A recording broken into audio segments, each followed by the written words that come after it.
time in the populated With this Philippine town almost a zero, traveling at 200 miles an hour, the bomber crashed with terrific impact into the 78th. Long life, longevity.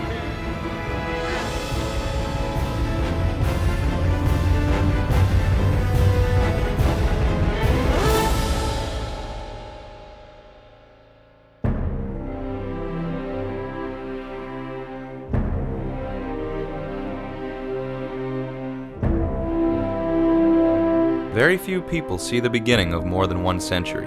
As a new century begins, man looks back to reflect on what it has accomplished. The year 1900 enjoys special distinction because it marks the end of the 19th century, the greatest century of human progress in all history to date. The use of steam for all purposes, and especially for steamships and locomotives. Every commercial use of electricity belongs to the century that was now coming to an end. But a new century was now beginning, a new era for the planet and the civilization of our species, the 20th century. The year 1900 brought a lot of new things to our world. Some were very destructive, while others just the opposite. Max Planck announced his discovery of the law of black body emission, marking the birth of quantum physics. Milton Hershey introduced the first Hershey bar, while a small restaurant in New Haven, Connecticut, put together the first steak sandwich that would eventually coin the term hamburger. Harry McDonough, a Canadian recording executive and singer, topped the US Billboard charts with over 10 hit songs, including When You Were Sweet 16.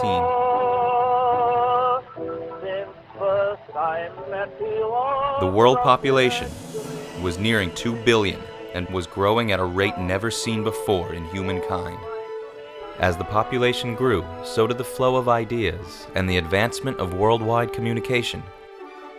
The Exposition Universelle of 1900 was a world's fair held in Paris, France, to celebrate the achievements of the past century and to accelerate development into the next. The fair displayed, in view of over 50 million people, many machines, inventions, and architecture that are now universally known. The Exposition Universelle was where talking films and escalators were first publicized, and where Campbell's Soup was awarded a gold medal.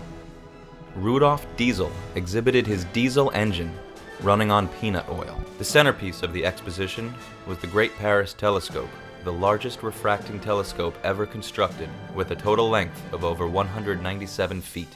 Though full of great advancements, the 1900 Paris Exposition Universelle was such an expensive event to organize and run that the cost for the average citizen to see specific attractions would be about 600 francs, in addition to their admittance tickets. The financial implications of the 1900 Exposition Universelle devastated Parisian people and resulted in the decision to end the streak of international fairs with the 1900 loss. Also in France, a breakthrough in air travel was taking place.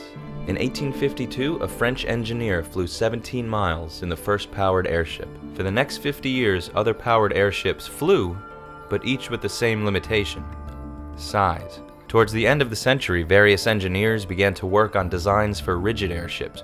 Foremost among these visionaries was the German Count Ferdinand von Zeppelin. At a little after 8 p.m.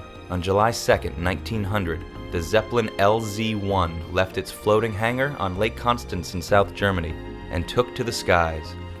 The first successful untethered rigid airship flight, the LZ-1 was made from aluminum covered in cotton cloth. It was over 400 feet long, nearly 40 feet wide, and was powered by two 15-horsepower internal combustion engines, which each turned a pair of propellers.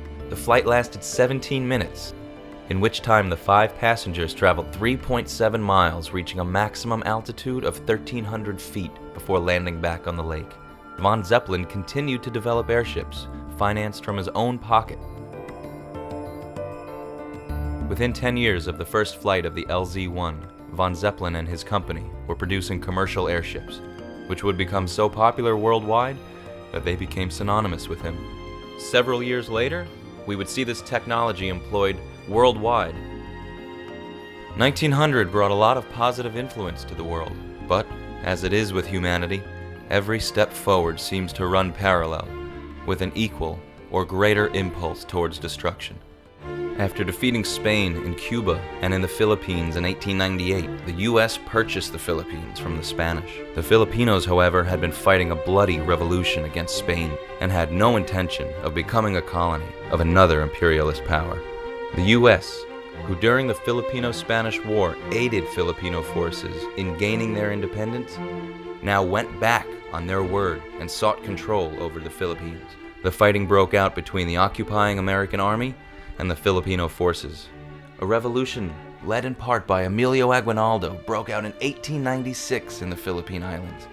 Aguinaldo and his army of nearly 80,000 veteran troops realized that their allies in the Spanish War would soon become foes. From this point on, the war became a savage, no-holds-barred guerrilla conflict made up of ambushes, massacres, and retribution. Both sides engaged in wanton violence and slaughter. During 1900, villages were destroyed, civilians murdered, prisoners tortured and mutilated, along with a host of other atrocities.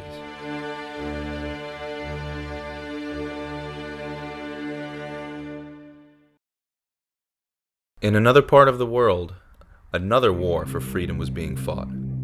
In what is now South Africa, the Boers, or Dutch farmers that had emigrated to the land hundreds of years prior, were subject to British colonial rule that became more and more restrictive, especially once gold and diamonds were discovered on the land. A war was fought between the two sides from 1800 to 1881 that was won by the Boers, but tensions didn't diminish and culminated in the Second Boer War, fought from 1899 to 1902. From January till September 1900, over 10 skirmishes had already taken place. Despite the crushing loss of their two capital cities and half of their army, the unrelenting Boer commanders adopted guerrilla warfare tactics, primarily conducting raids against infrastructure, resource and supply targets. However, as British troops swept the countryside, they systematically destroyed crops, burned homesteads and farms, poisoned wells, and interned Boer and African women, children, and workers in concentration camps. This was the first time in history that this type of war detainment was used on a large scale. The war would continue for another 2 years.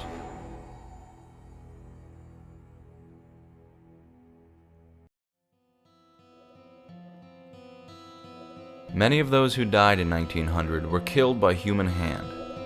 However, in one part of the world, a storm was brewing up that would acquire a death toll of historic proportions.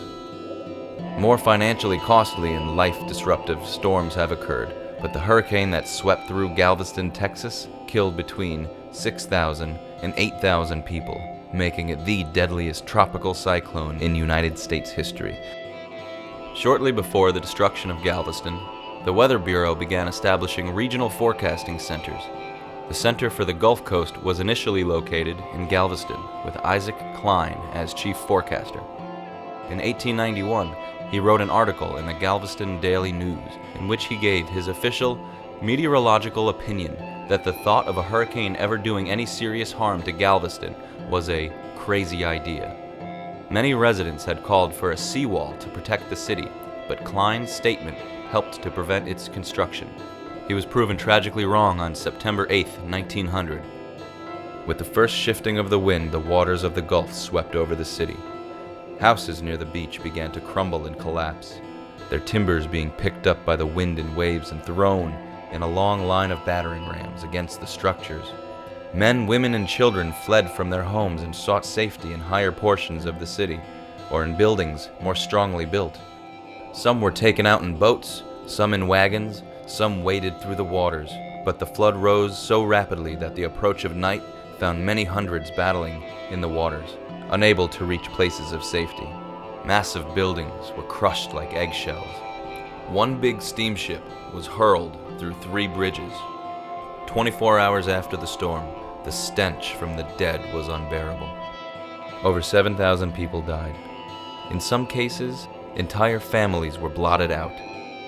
As rations became harder to get, prices on common items like bread and bacon skyrocketed. Crime broke out all through the city. For a week, Galveston was under martial law. 75 men who had been caught robbing the dead had been shot and killed. One of these men had in his pocket 23 human fingers with costly rings on them. The president sent telegrams of sympathy to the Texas governor and the mayor of Galveston and promised to send all possible relief. Resiliency and resolve characterized the survivors of that terrible storm of 1900. City fathers took on a Herculean rebuilding effort by elevating the city, in some cases to 17 feet. Though events like the hurricane in Galveston have the power to demolish a society, the human spirit always finds a way to look forward and persevere. And not far to the north, in a small dark theater, an industry was being born. Only a few years before the turn of the century, the first motion picture camera came into existence, and inventor and businessman Thomas Edison was at the forefront of this technology. In fact, a great part of the existing early 20th century footage, including most of the footage seen on this show, owes its existence to Thomas Edison. With several different patented motion picture cameras, he began producing and distributing short films out of his Black Maria Theater. By 1900, films had been showcased nationwide. However, in these early years of film, the novelty was starting to die out. Edison considered selling out for a time, although he knew this was a world-changing invention. He eventually decided to restructure his business and hire Edwin S. Porter, who became Edison's most famous filmmaker. Edison's contributions were major in the birth of the film industry. In 1900, all the major accomplishments, as well as the catastrophic events, both natural and man-made, would begin to shape a direction for the next 100 years and set forth a path to our modern world.